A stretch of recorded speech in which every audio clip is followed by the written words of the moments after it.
The ideas expressed in the following presentations are those of the speakers and do not necessarily reflect the views of ACI or its committees. ACI web sessions are recorded at ACI conventions or other concrete industry events and will be made available for viewing free of charge for 1 week.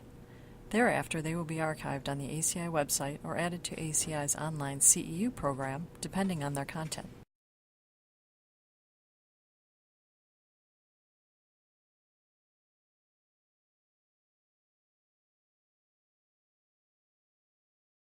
Okay, thank you. So the topic of my presentation today is going to be just a brief overview of some of the modelling techniques used in finite element simulations of concrete structures strengthened with FRP. So as we all know by now, the carbon fibre reinforced polymer composites have now become the most popular material used to strengthen concrete structures in flexure, shear, torsion, as well as for axial loading. Over the past 30 or so years, a lot of research has gone into this material, and today we have several design guidelines available, such as the ACI 440.2, as well as various European, British guidelines and Canadian guidelines. However, using some advanced numerical modelling techniques, we can actually come up with an upper bound prediction of peak failure load, as well as the failure mode, such as the type of debonding that can occur for these systems, as well as the ductility response. So I'd like to just give a brief overview of some of the different ways of modelling FRP strengthened concrete structures, looking in some detail in terms of the concrete model, various models to model concrete crushing as well as cracking behaviour, looking at things such as the concrete fracture energy, the shear retention factor, the influence of the bond between the steel reinforcement and the concrete, as well as the interface between the FRP and the concrete as well, and how to quantify that. We're going to look at the influence of mesh size and element type. How do we actually model the FRP material, whether it's a fabric or a laminate or a bar? How do we actually calibrate these numerical models? How do we make sure that they have some physical basis? Hopefully you have time for an example, and then just summarise by providing some of the modelling approaches that we're going to recommend. So finite element modelling is essentially providing a predictive model for structural failure. It can also expand the range of experimental data. So we do this by the use of parametric studies. So we can conduct parametric studies into a certain beam test configuration by varying things such as concrete strength, reinforcement, steel ratio, as well as the properties of the carbon fibre material itself, such as the thickness, the modulus of elasticity, etc. And by doing this, we can generate a wealth of additional data without the need to really do extensive experimental testing. And this data can be used to inform the development of design guidelines. So looking at the concrete material itself, so we know that the compressive response of concrete is largely nonlinear. And in finite element modelling, it can be described using several approaches. Now the first approach is just representing it using stress-strain relationship by curve-fitting methods. The second is using linear and non-linear elasticity theories, and probably the most common is using perfect and work-hardening plasticity theories. Now, plasticity theories are also capable of accounting for the unrecoverable deformation that happens as a result of concrete crushing. Then lastly, we have the endocrinic theory of plasticity, developed by Bazant in 1978. When looking at concrete cracking, we generally have two different approaches that are being used. The first is a discrete crack model. Now, a discrete crack model is essentially where the crack is modelled as a geometric identity by using discontinuity within the finite element mesh at the element boundaries. So the way this is generally accounted for in a finite element model is you have interface elements along your element boundaries, and those interface elements are assigned with the crack initiation criteria, and that may have a stress violation condition. So essentially, when the tensile stress at the interface reaches a certain limit, you then get crack opening, and your cracks can propagate along your element boundaries.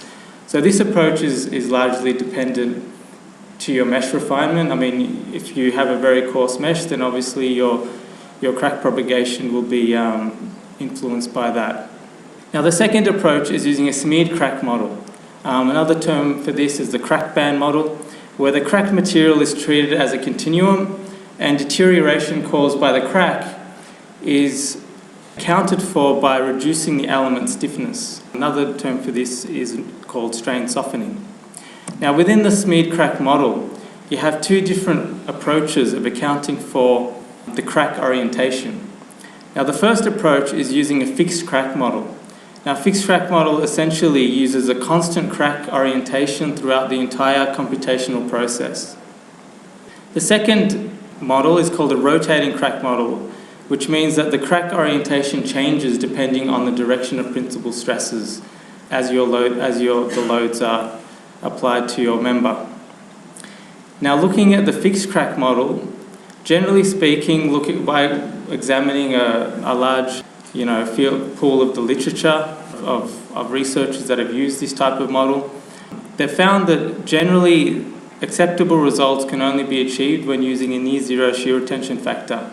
Because one of the problems with the fixed crack model is that there's a phenomenon called stress rotation, so that during your loading, your axis of principal stress ceases to coincide with your axis of principal strain. And when that's combined with your shear retention factor, it actually artificially increases the stiffness, and particularly the shear stiffness of your member. However, a rotating crack model doesn't have this problem. So the recommended approach here is to use a variable shear retention factor, and that generally produces fairly good results. However, a disadvantage of using the smeared crack model is that the rotating crack model is that it doesn't retain a memory of damage orientation. So at some point you can get some cracks which are changing direction, some cracks which are closing, and this becomes a problem when you have loading and unloading cycles. So in terms of which type of crack model is more effective, well, both approaches have been used successfully, and they actually produce fairly similar results, provided that within your crack band model, if you're with a discrete crack model, if your crack opening displacement in a discrete crack model is taken as a cracking strain accumulated over the width of the crack band, then they generally give similar results. So another important parameter when accounting for the fracture properties of the concrete is defining a fracture energy value. So generally there are three modes in which a crack might propagate. First is called mode 1 fracture, which is where it's a crack opening mode, so the crack opening is normal to the plane of the crack.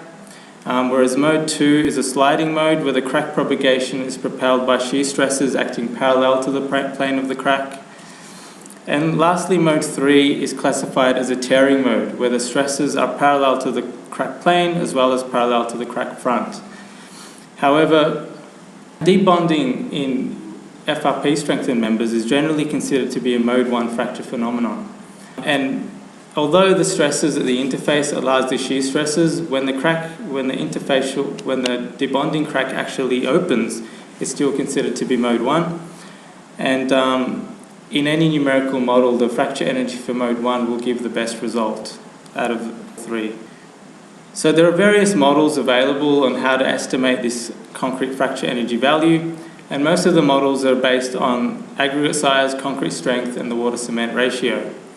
However, a preferred approach is to actually base your fracture energy on some standard test procedure, such as a notch beam test, and that can be more representative of the particular mix of concrete that you'll be using in your experiment. So another important factor to consider is a phenomenon called shear retention. Now, shear retention essentially accounts for the fact that when you have a crack opening, you have friction which occurs between the two planes of the crack as a result of aggregate interlock, and this means that your crack will retain a certain amount of shear stiffness. However, this shear stiffness will reduce as your crack opens. So it should theoretically decrease as your crack opens wider and less shear stresses are capable of being transmitted across the crack. Now, generally two different approaches have been used for definition of shear retention factor. Some people have used a fixed shear retention factor and others have used a variable shear retention factor. And your results can vary widely depending on what shear retention factor you actually use. But based on all the literature that we've looked at, we found that the variable shear retention factor actually gives the most accurate results because it accounts for the fact that as your crack is opening, your shear retention should actually be reducing. So using a constant shear retention factor can potentially result in a stiffer response or shear response of your member. So that's something to keep in mind. Now another important parameter is the bond between the steel reinforcement and the concrete. Now typically there are two ways of accounting for this. One is to use a perfect bond, but a perfect bond has several drawbacks. The first being that it results in a more distributed diagonal crack pattern. This in turn results in lower crack widths and a higher shear retention, remembering that your shear retention is related to your crack width. So a much better approach is to actually define a bond slip model between your steel reinforcement and the concrete, and there are several bond slip models available. Probably the most popular model that people have used is the SEB-FIB model, taken from the model code 90. And another model is one by Bigaj, and a lot of these models are now being seen in many of the standard FE platforms such as Athena, ANSYS, Abacus, Diana, etc. A lot of the time these models are inbuilt into the software. So these models are generally based on the concrete compressive strength, the reinforcement diameter, and the bond quality, whether the bar is a deformed bar or whether it's a smooth bar. Now moving on to the interface between the FRP and the concrete. Now generally, if you assume a perfect bond at the interface, you're relying on your debonding happening between the concrete elements which are connected to your carbon fibre. So this approach means that your debonding failure mode is very much dependent on your constitutive material model for your concrete, as well as the size of the elements that are directly in contact with your carbon fibre. So a much better approach is to actually use an interface elements defined with bond slip properties.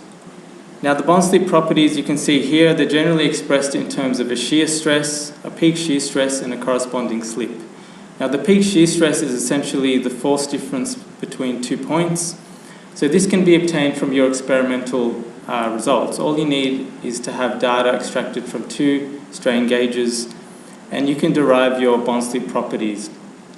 And after you derive those bond slip properties, you can input those into your numerical model. And if you have monitoring points at those exact same strain gauge points that you have in your experiments, you can then generate a bond slip model from your numerical model as well, and then you can plot that against your experimental bond slip curve, and hopefully they should correlate.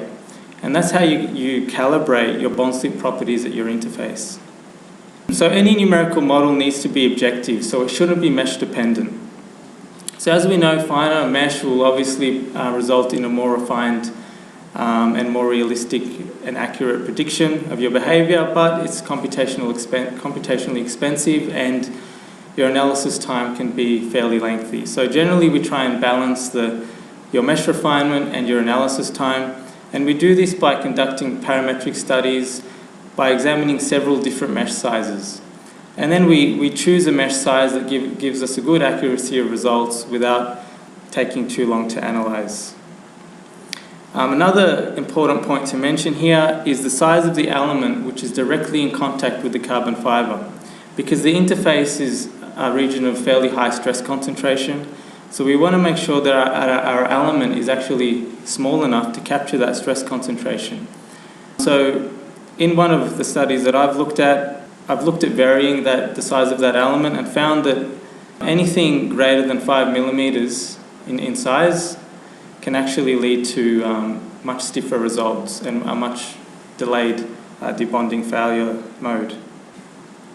So in terms of modeling the FRP sheets and fabrics or laminates, we have three different approaches here. The first is to use an orthotropic material within a shell element. That gives us our strain in the fiber direction. The second is using isoparametric brick elements defined with an isotropic 3D material representing the epoxy. And then within that, you define smeared reinforcement representing the fibers. And you can have smeared reinforcement in two directions representing bidirectional fibers, or you can have it in one direction representing unidirectional fibers. And lastly, if you have a 2D model, then a commonly used approach is to use a 1D beam element. So as I mentioned earlier, the material model needs to be calibrated. All of these parameters that we're using, such as concrete fracture energy, shear tension, concrete strength, concrete tensile strength, they all need to have physical bases. So where possible, we should be deriving these values from some physical tests, whether it be crushing of concrete cylinders or cubes, conducting pull-off tests to verify the tensile strength of the concrete substrate, conducting notch beam tests to derive our fracture energy value, as well as conducting tests to verify the strength of our materials, such as our FRP material, our adhesive, our epoxy, and our steel reinforcement, etc. So I think I have time for one example where I'll just highlight a study by Bin Pham, which was conducted in 2005. And he managed to very much successfully predict both intermediate crack-induced debonding as well as end debonding, as you can see in the figures here. And the study used actually a fixed fracture energy value as well as a fixed shear retention value of 0.05. And the study used a rotating crack model for the concrete below the tension reinforcement and a discrete crack model for the concrete above the tension reinforcement.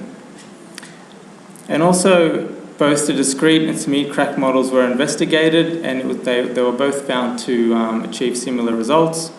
Interface elements were defined between the FRP and the concrete based on a cubic function proposed by Dorr, and it was found to produce quite good results there as well. So just in summary, so these are just some guidelines to conclude. So generally the concrete material should consist of a suitable damage plasticity model that accounts for concrete crushing as well as concrete cracking behaviour.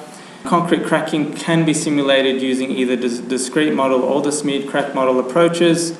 A variable shear retention factor is recommended for the best results. Mode 1 fracture energy should always be used based on a reliable fracture energy model or based on some form of standard notch beam test. A bond stick model should always be used between the internal steel reinforcement and the concrete. Otherwise, we'll end up getting a much stiffer shear response. Interface elements should always be defined between the FRP and the concrete, and bond stick properties should be assigned to those. And parametric studies should be conducted on your finite element mesh to avoid mesh objectivity, and all parameters should be derived from some form of physical testing. Thank you very much. We have some time for one small question. Sometimes for a small question. It's contradictory. Well, Joachim from the University of Munich, many thanks for the presentation. But I expected some discussion more related to what is the model that we should use for strengthening a structure. And in this way, there are several problems. And if we have an existing crack, if I have a shear crack in the beam, so this means that maybe I should use a discrete model, because I know where is it. The problem now is what type of slip, constant load for the slip. This is one aspect. So this means that when we have already existing cracks and macro cracks, discrete crack model are much more appropriated than a smear crack approach. Then another important aspect is what are the properties locally? What are the real properties? And the recommendations can be nice if you use the Eurocode to estimate the fracture energy. But maybe this fracture energy is not realistic and has a tremendous impact in terms of the load carrying capacity at series limit states. So this is another problem. Another situation is that it is the type of element. If you are simulating a beam in shear, it's fundamental that you use a shear softening rule. Otherwise, you cannot. You can use beta, the shear-cation factor with a very small value. But this beta, it's constant. That you obtain also an increment of shear stress. And at the end, if you look for in integration points and values that you have, it's very, very high. And this is why you obtain, in general, a higher load carrying capacity. So it's fundamental to know what is to use a shear softening. But the shear softening, what is the fracture energy for shear softening? How is it possible to obtain this parameter? And then you are completely right. It is fundamental to obtain inverse analysis, carry out inverse analysis in order to capture. So this is very important aspects. You are making a very nice resume about the models, but unfortunately we face much bigger problems at many times. So this is only a set of considerations for the community that is very, very in real application. When we need to design a strength in intervention, and we need to design, we face these real problems. Yep, thanks for your comments.